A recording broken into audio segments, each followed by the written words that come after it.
14:30. Lepo pozdravljeni. Direktor Elesa Aleksander Mervar je danes pojasnil razloge za odklop 5. in 6. bloka šoštanjske termoelektrarne iz omrežja. Kot je dejal, so borzne cene električne energije od srede do petka tega tedna precej padle v primerjavi s cenami za prihodnje mesece.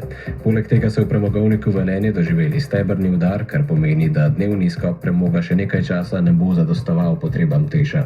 Ker pa je strošek uporabe velenjskega ali uvoženega premoga bistveno nižji kot predvidene terminske cene za prihajajoče december, januar in februar, se z izklopom Teš premakne za 290 gigavatnih ur proizvodnje v te mesece in zmanjša uvozno odvisnost ter obenem zniža stroške uvoza energije.